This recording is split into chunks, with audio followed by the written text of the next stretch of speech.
Le grand débrief de Pascal Praud et vous. Laurent Tessier. Il y a un an, le 7 octobre 2023, les attaques terroristes du Hamas contre Israël, 1205 morts, plus de 250 otages, des images, des scènes d'horreur, des familles détruites. Et ce week-end, nous avons tout eu à quelques heures de ce 7 octobre 2024. Emmanuel Macron sur France Inter samedi. Aujourd'hui, la priorité, c'est qu'on revienne à une solution politique, qu'on cesse de livrer les armes pour mener les combats sur Gaza. La France n'en livre pas. Et on a beau dire ensuite que la France est l'ami indéfectible d'Israël, le mal est fait alors que le pays est notre meilleur rempart contre les terroristes du Hamas et du Hezbollah.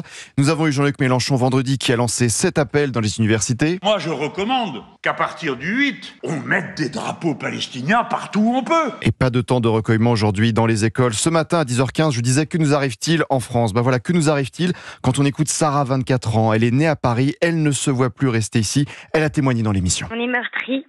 Et là encore plus parce qu'on ne se sent pas soutenu par notre pays, par le président de la République avec les annonces qu'il a fait. C'était pas le moment. Et aujourd'hui, d'être le 7 octobre et de voir qu'il n'y a aucun hommage en France, je me dis, mais en fait, j'ai pas ma place.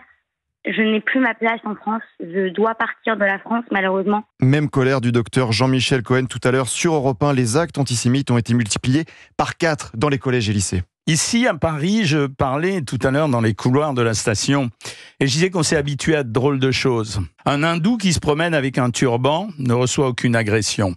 Une femme voilée qui se promène dans Paris ne reçoit quasiment pas d'agression. Un juif qui se promène avec une kippa est obligé de regarder dans son dos s'il n'y a personne qui va l'agresser. Qu'est devenu ce pays avec un président qui est avec vous la veille, contre vous le lendemain ? Voilà. C'est la situation des Juifs. Enfin, vous avez dit un Français juif, et je me demande si aujourd'hui je ne suis pas devenu un Juif français. Des familles qui cachent leur confession, qui ne disent plus qu'elles sont juives par peur, et ce n'est pas nouveau. Notre ami Didier Barbelivien était avec nous sur Europe 1. Confidence très rare, il a vécu un peu plus de 60 ans sans savoir qu'une partie de sa famille était juive. Je suis d'éducation catholique. Je reste catholique. Il se trouve que je suis biologiquement demi-juif. Mais comment on apprend à 60 ans, par exemple? On l'apprend par des secrets de famille. On peut apprendre des trucs, vous savez, dans les familles, en France, en province. Pour les gens de ma génération, je ne suis pas le seul dans ce cas-là. C'est quelque chose qui a été dissimulé. Voilà. J'ai toujours été attiré, c'est drôle, quand j'étais gosse, par les Juifs. Mon associé professionnel, Charles Tallard, était juif. J'ai toujours été... j'ai eu des copains juifs. C'est comme ça. Je comprends qu'on puisse faire la guerre. Il y a 1000 façons de la faire. Et 12h55, on va laisser Céline Géraud prendre l'antenne. Non sans écouter quelques notes de musique de notre ami, parce que nous le faisons chaque lundi, même si l'atmosphère était, vous l'aurez bien compris aujourd'hui, moins à précisément...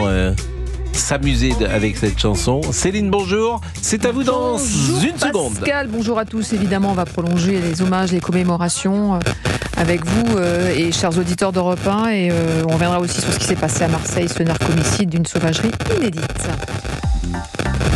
C'était Pascal Praud, de retour demain de 11h à 13h sur Europe 1.